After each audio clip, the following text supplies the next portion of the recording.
Do you ever wonder why your preschooler should do puzzles or what your preschooler gets out of doing puzzles? Or even what to look for. Believe it or not, there's a lot of learning going on. There's a lot of different levels happening. Puzzles can help your child develop persistence skills, observation skills, analytical skills. My name is Megan. I'm the editor of High Five.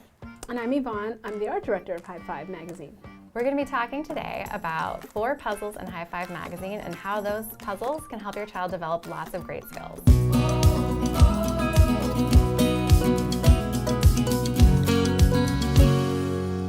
We're going to talk today about some puzzles in High Five magazine. So the first one we want to talk about is My First Hidden Pictures. This is a puzzle that Highlights is probably best known for.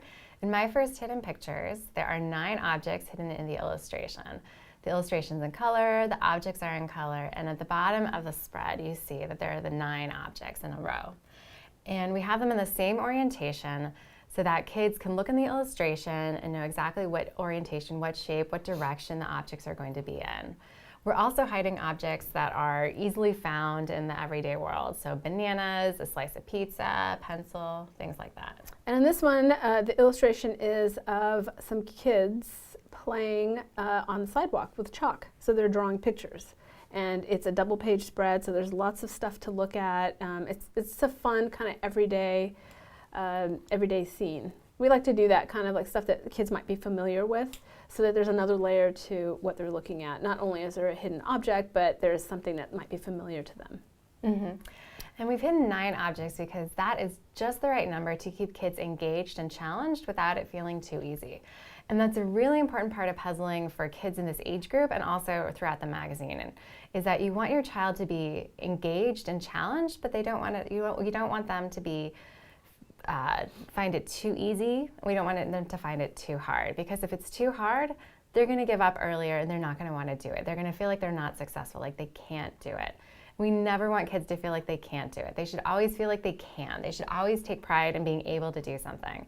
And so we have our puzzles set up so that your child will be able to do all of the puzzles in one form or another. Let's see, our next puzzle is Look and Look Again, which kind of explains it in the title, but it's like you have one image, whether it's a photograph or an illustration, and then you have a second one with 15 differences in it from the first. So for this month, for the January issue, we have robot food art. So we've have like everyday things that you might find in your kitchen composed into an image of a robot. So that was a lot of fun. There's lots of fun things in there, like I think there was olives and celery and peanut butter and all kinds of fun little things. So your little one might be interested in doing some food art, which is always fun because they get to eat it, but also they may be interested in looking back and forth to see what the differences might be. Maybe they want to do their own. You never know. Oh yeah, this is a great one. You could definitely imagine that your child might want to do his own version of this picture and that picture, and how are they the same and how are they different. With this feature, we have 2 questions that are really important that relate to it. The first question we have is that how are these pictures the same? And then the second question is how are they different? We really want to focus on the similarities because there are going to be so many similarities between the 2 images. Kids are really going to be able to figure out and pick out certain things that are the same between the 2 pictures. A lot of times for older kids, it's all about finding the differences, but for younger kids who are just starting this puzzle, it's okay. They can focus on the similarities. And what you're doing when you do this puzzle with your child is you're helping them to understand what's similar, how do you talk about similarities, but also we're letting them feel successful so that they can understand I can do this puzzle even if I'm only finding similarities, because it's not just about only, it's the different levels of this puzzle. And so an older child might be able to find the differences, a younger child might focus on the similarities. And this is how we make sure that kids at all ages are successful. It's a great way to, it's a great introduction, and it's a really fun one. What's also important for us in helping kids feel successful is we don't have a specific number. We're not saying to find 12 differences or find 15 differences. We don't put that down because it's not a race to the finish. It's about working on observation skills. And in all the puzzles in High Five, we're really focused on building kids' skills. It's observation skills, it's analytical skills. There's so many things that they can work on and that they can improve on just by playing puzzles. So even though it might seem like it's silly or just something lighthearted, kids are actually really focusing and spending time on these puzzles, And it's great because you're developing persistence, their observation skills. There's so much kids get out of puzzling. It's not this light thing. So there's definitely a great reason. There's so many great reasons for you to sit down and do these with your child. Fun is the number one, but there are also so many other levels to puzzling. Especially in the next one we want to talk about, That's Silly.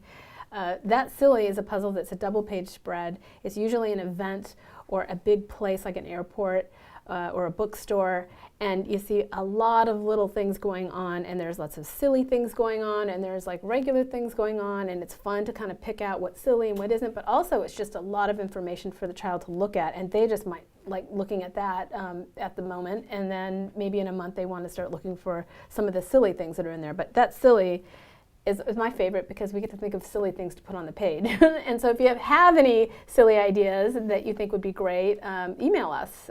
The account is eds@highlights.com. We're always happy to hear from you. That's Silly, like Yvonne said, is a combination of silly things and real things because kids have to understand what's real in order to understand what's silly. And what I love about this piece is that the question you get to ask your kid is why? Why is that silly? And so you're inviting them and you're asking them to say, to tell you why is that silly, and they're using their analytical skills. And so although it seems like they're just looking at a bunch of silly things, they might be laughing at it, it's a really great time to think about what's silly and why. And as a parent, you can have fun playing around with it and say, hey, I think that is silly. And your kid might say, no, that's not silly. And so if you pick things that are not as silly, your child might have a lot of fun telling you why that is not silly. So there's so many ways that you can talk about the scene, talk about what's happening in the bookstore, and say, I think this is silly, or I think that's not silly. Yeah, so it's this one's in a great bookstore. Conversation piece. Yeah. Right, yeah. So this one's in a bookstore. So that's why you said it was a bookstore. But there's like all kinds of stuff happening in the bookstore. There's a lion sitting in a chair and he's reading. It's really cute. And I think that might be a fun one. We were talking about, was it a raccoon on roller skates? There's a raccoon on roller skates. Yeah. We've got giraffes in the humor section laughing. That's a fun one. I think one of the questions I would love to ask is, you see the giraffes laughing, and ask your child, what do you think they're laughing at? What do you think? Did one of them tell a joke? Are they reading a joke book? What might that joke be? Next puzzle is the Poem puzzle. Poem puzzle. Yeah, poem puzzle, which is fun.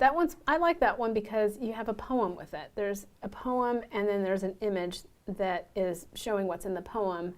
And then the puzzle part of this would be hiding things in the illustration. Right, so there's always, there's some questions that we ask that relate to the poem and the illustration. And in January, the poem is about bears. It's called Bears on a Roll, and they're bears in a Jeep, and they are about to go bowling. And so the first question is, look for the letter B. And so in the illustration, we have the letter B hidden around in different places. The letter B, it's capitalized letter B. It's always in the right or correct orientation. And we do this so that kids can understand. And your kid doesn't have to be a whiz at identifying all the letters of the alphabet, because that comes much later. Your kid, if they know what the letter B looks like, and they will because we're putting it right on the page, they're going to be able to find it right there. And what we've done is we've hidden some B's that are really obvious and some B's that are a little more subtle. And so kids at different ages are going to be able to find different B's. And that's why we have to think about your kids at every age. So if your child is really great at doing puzzles, your child's probably going to find all the B's. If your child is just doing this for the first time, they might find a few of the B's, and that's fine. Because again, like Look and Look Again, we're not saying this is how many you need to find. It's really about meeting your child where your child is. And you know your child best. So however you want to do the poem puzzle, however you want to ask the questions, what you're going to find, it's really about what your child can do. And there's no pressure. It's just a fun way to engage and to look for the letter B. So it's learning, it's fun, a great combination. Yeah, a lot of fun things in this illustration. There's an elephant with I think he's like a dad elephant with a baby and the baby carrier.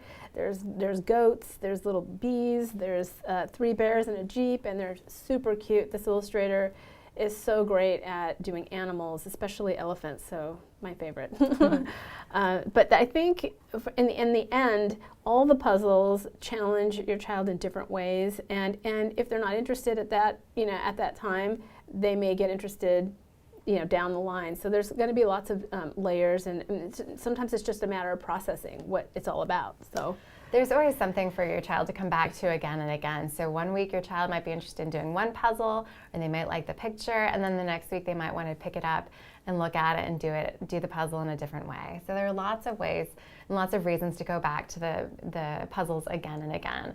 So it's a great piece that's going to really engage your child and help them feel like confident and proud in what they can do. So that's it for now. And that's Puzzles and High Five. Thanks for watching.